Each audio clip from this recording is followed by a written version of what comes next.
and welcome to KSAU Master Talk. Today we have a special episode as we have two experts from Northwestern University. They are incredible guests. They have been with us the whole week, and we will be joined by Professor Yegor Korine, and he is the Deputy Director of Biotechnology Master Program in Northwestern. Also, we are joined by Professor Greg Beitel. He is the Director of Quantitative and Systems Biology Master Program at the Northwestern University. Today, we will talk about their program, education, career, and advice for the students that listening to us as well. Greg and Yegor, welcome to the show. I'm very glad. It's very special for me to have two distinguished speakers with me for the first time. It's a pleasure to be here. So let's start with you, Greg. If we would like to start with your quantitative biology master. It has been a new program, but what is the main idea behind creating this program?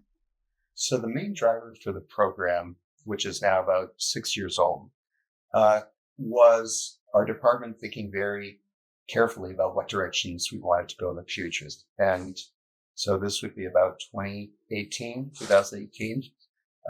We identified quantitative and systems biology as areas that we wanted to move into. We had some faculty doing some work in this, but we wanted to build in it. So to build in it, we need a couple of things. One is to have students doing research projects, and by starting a master's program, we would be bringing in students who could work in the labs and learn the materials and do some of the work. It also gave us the capacity to develop courses and have a critical mass of students in the courses that we could use to build the program and hopefully eventually ask for teaching slots to help us fill out the program. So at the same time, we recognize that this is an area that's actually very beneficial for the students. So by training students in quantitative and systems biology, we expected that we would be able to place them well in either programs, PhD programs, or in industry. And that has worked out very well. The students are very competitive and they've had great success in going on. So everything's worked well. It's a well-known program. Yes, it is. Yegor, your program, 20 years old. That is correct. It's all in the blink of an eye.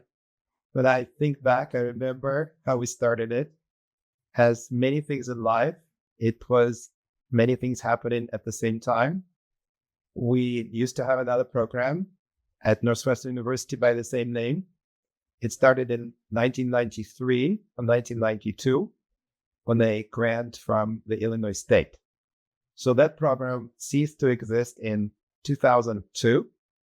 We decided to restart it with a different emphasis. The first program eventually, after several years of existence, started focusing on the business of biotechnology. But we felt that there's need to start preparing students for careers in biotechnology. And that was the time when biotechnology was coming of age. So that was the time in downstream processing when the platform was established or started being established. And we felt that we have the capacity, we have the people to train students to be successful in this field. And then also, it just happened so that I became the assistant chair of the chemical and biological engineering department. It also happened so that we had a very energetic professor, Terry Papasakis, and he was the catalyst for this program. I put together a package of documents, but he was the force that propelled it to happen. At least this is how I think now. Perhaps the real thing was different. You know, in Saudi Arabia, lately, the last few years, the interest in biotechnology increased dramatically, very quickly, especially after announcing the Saudi biotechnology strategy. And I know it. I have a background of biotechnology, and I'm very curious how you guys did it in Northwestern. You have really great people graduating from your program. I think for us, it will be having a particular ecosystem that shaped our program. Now, we originate from the chemical and biological engineering department, so it's natural that when we created our program, we decided that our competitive advantage will be chemical engineering, bioprocess engineering. And then we started looking around. We looked at the guidance by AP Sloan Foundation, which at that time publicized it. This was the time when many other biotech programs were created. We looked at their experiences, we looked at the guidance, and we put together a package which we thought was compelling enough. And incidentally, at that time, the provost, which needs to approve any new program, masters that's created at Northwestern, commented that ours was the most detailed, the best package he had seen at the time, which made us feel really good. Do you agree?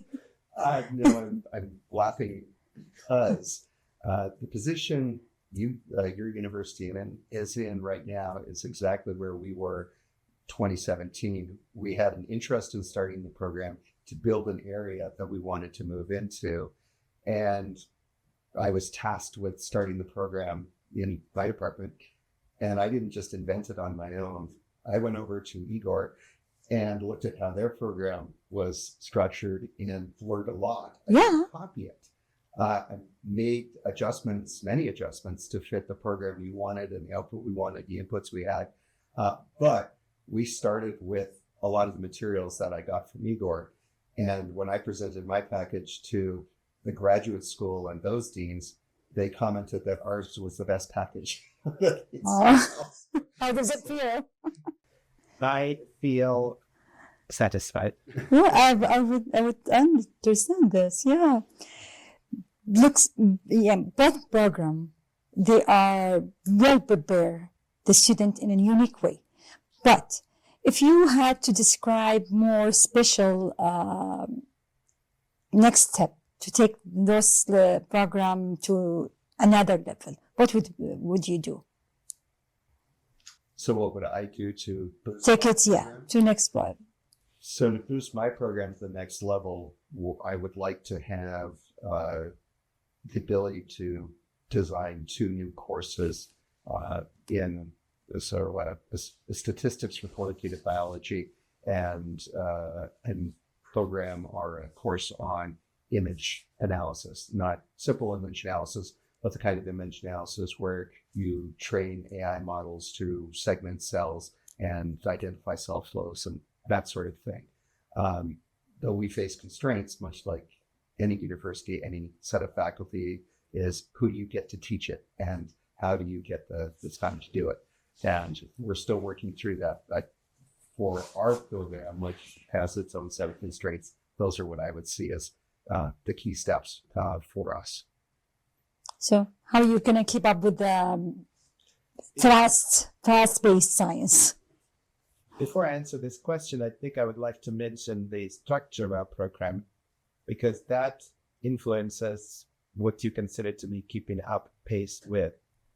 If you look at our program, you will find out that 2/3 of our program, which is research and electives, are the ones that are self-renewing and self-adjusting. Of course, research projects follow in the footsteps of what is current, right? Because they're based on grants received by professors. So we'd expect that to be cutting edge at any moment in time. So we don't need to work hard to ensure that we're not dwelling on the past, that the research is contemporary and current. The electives, there's a huge range and new electives are being created. So we also hope that because we have access to those, they will be current and progressive, and they will keep our students to be at the level where industry expects them to be. So which leaves the required part, which is the engineering part. The core classes, because we train non-engineers for engineering, we have to give them the basics first. How do we add that more contemporary element to that mix. What we were hoping to be able to do is redesign our laboratory course, which is offered in the spring quarter, to be more immersive. How exactly this will be done, we have various discussions, but that's the hope that either it will be more modular design, where we offer modules throughout the quarter, but then the question is how long and how much time students have to complete the modules, or we adopt some other design. So our discussions are focusing on experiential learning through laboratory or laboratories or modules. So that's our current ideas. Great. Collaboration is a big part of your both program. How do you keep all those people, students, industry, researcher, faculty, partner together? That's an excellent question. Collaboration is in the DNA of Northwestern. I hear from my colleagues, and Greg can probably confirm that, coming from different universities, that Northwestern collaborative culture is top-notch, and they're happy. Is that true, Greg? Yeah, absolutely. And the PhD program that I'm affiliated and all the faculty and my program are affiliated with is called the Interdisciplinary Biological Science Program. And it has advisors from 7 different departments, ranging from statistics to computer science to chemistry to biology. And the students are in labs that are in a collaborative program. And so there are many collaborations, and actually it's the students that drive a lot of the collaborations, because the students from these programs take classes together and they go out into these different labs. And then when you have need for particular expertise, it's, oh, I remember John, he was in my class, he's a friend. I can go to him and get the information, and information flows from the students upwards. Often the PIs don't even know what's going on, and then find out afterwards. Sounds amazing. I love that. Yeah. So I think to me, it's the old saying, the carrot and stick. You incentivize students, but sometimes you assign things to do to keep the collaboration going. We create point of contacts between our advisory board members and our students. We host events, but we also put some onus on the students to do certain things that will advance their understanding of industry and stimulate their quest for mentorship. We also teach various courses that focus on professional development, where we're trying to emphasize the need for networking, communication,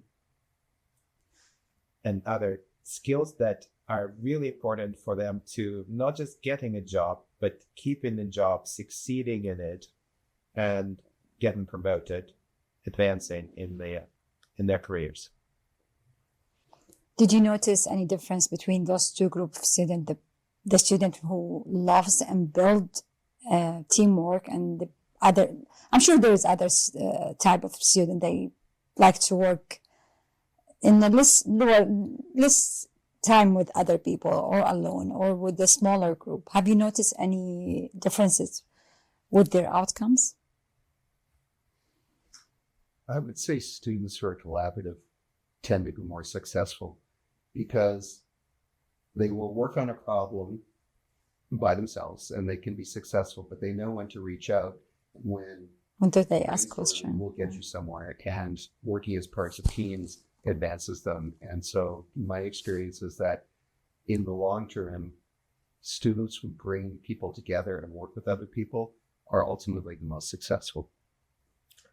And I think I agree with Greg in general, with maybe one caveat.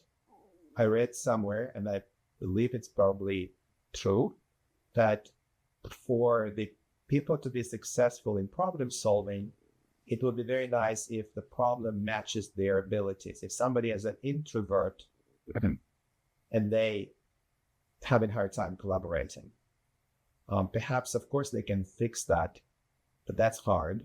Maybe there can be some efforts of trying to match their style of work with the type of problems that they're facing.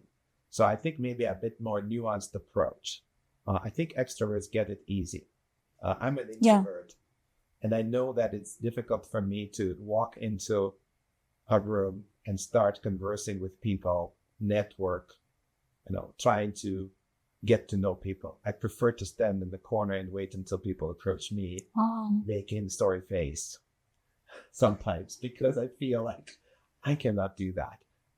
I improved over the years. I think I've learned how to make myself do it more openly, but I can see that an issue. In fact, one of the topics that I discussed in my critical thinking class is how do we do that?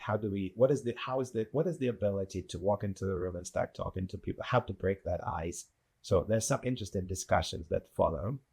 The classroom, which is split between introvert and extrovert exchange, very vibrant. There's another term between them. It's ambivert. That who has introvert and has extrovert. Yes, I imagine there will be people who are split between, depending on the circumstance. I think I am. I feel that myself. I can be extrovert and I can be extremely introvert. Can you tell under what circumstances? Well, it's an energy base. I would be for half of the day extrovert. Afterward, I cannot be I need to be by myself. I need everyone to leave me alone at the end. So I can be both. This is one of the type of the student you have. But I think the collaborative skills and engaging with people is much like any other skill. You develop, yeah. So you can work on things you're not as strong and you can get better. I'm basically an introvert as well, but I just had to get more extroverted to do what I did then. Do you teach this in your classes? We teach it. I would say we give them opportunities. I'm not quite sure how to teach it. We encourage. Okay. Teaching, I'd be open to suggestions. Oh. It's true. However, my philosophy is that we cannot really compensate for the weaknesses, but we can work from our strengths. We just need to find an angle. It has worked for me, but I imagine the different people. Yeah, definitely. So speaking about the student, what's the biggest challenge they face when they enter the program? So for my students, I would say the two biggest challenges. One is many of my students come from China, and so the language barrier is often a problem. They have to work to overcome that. But for us in general, I think the biggest step is the transition from being an undergraduate to being a graduate student. It's no longer you're gunning for the A on an exam. It's you are now in charge of your project. What you put in determines what you get out. And then you have to think carefully about where you're going and figure out how to put all the pieces together and how to make it work. If you're passive about your future won't be as bright as if you're actively engaged. So getting that engagement is sometimes that mentality of thinking about it's all me now, that I've got to make this work.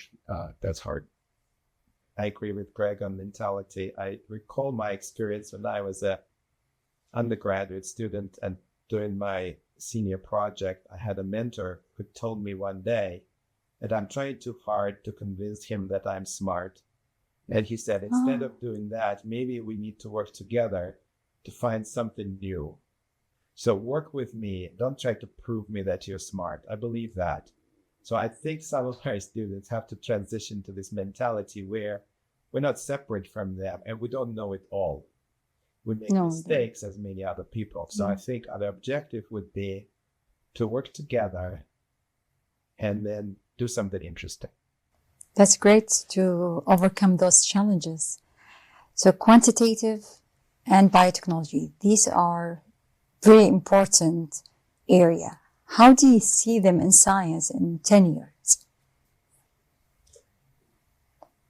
Well, AI hit now. Everything's changing very fast. So I would say the quantitative is only going to get more important. Maybe not saying in more than biotech, but in terms of science skills, the ability to work with large data sets and to use things like AI is essential. That the way I use quantitative biology encompasses those kind of tools for analyzing next generation sequencing data, which you can apply to many circumstances, everything from ChIP-seq to RNA-seq. You need to have some skills in programming, and that's useful.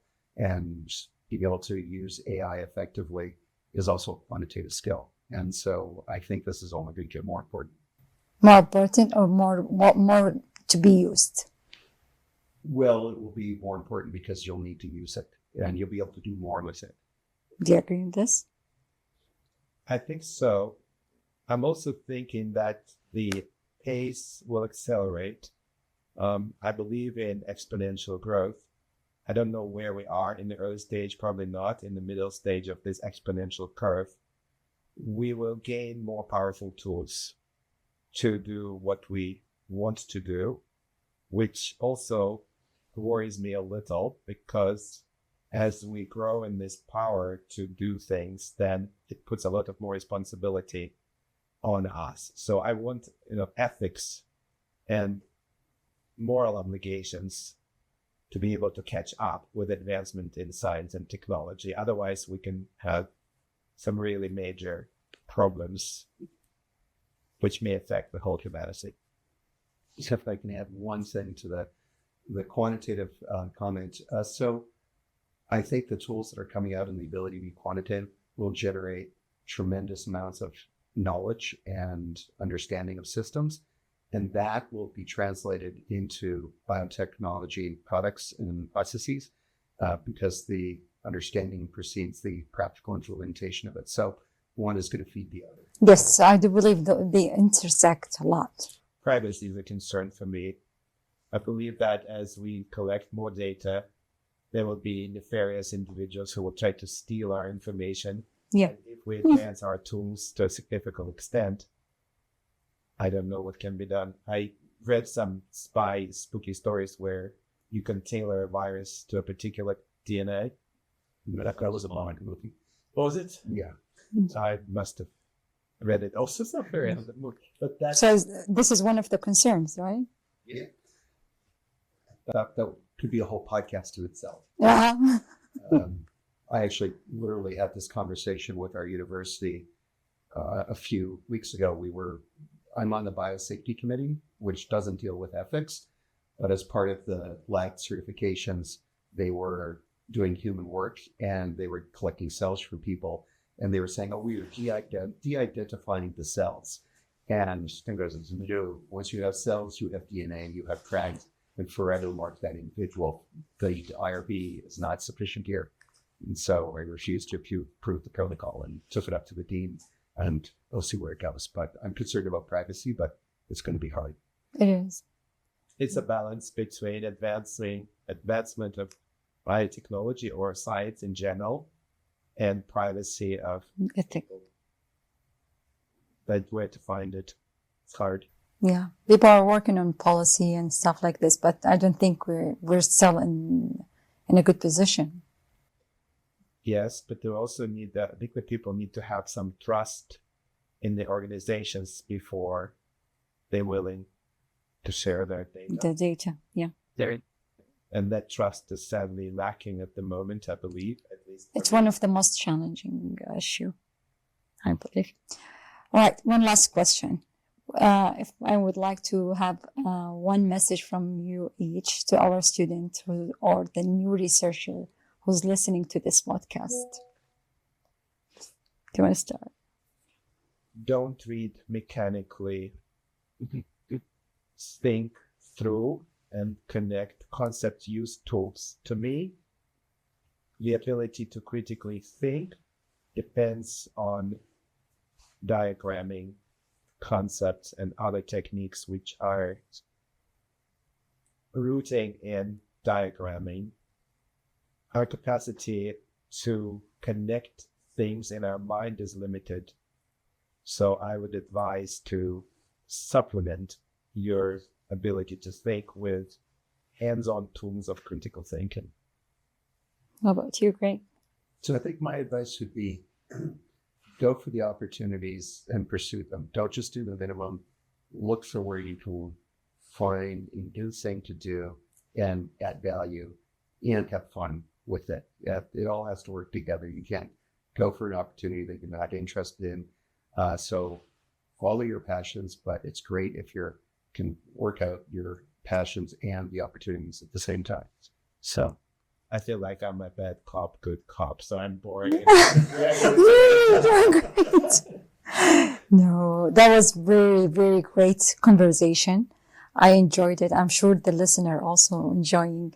Thank you for sharing your insight. Thank you for sharing knowledge and advice. It was a great opportunity to have you both here in KSAU Master Talk. thank you. It's been great to visit.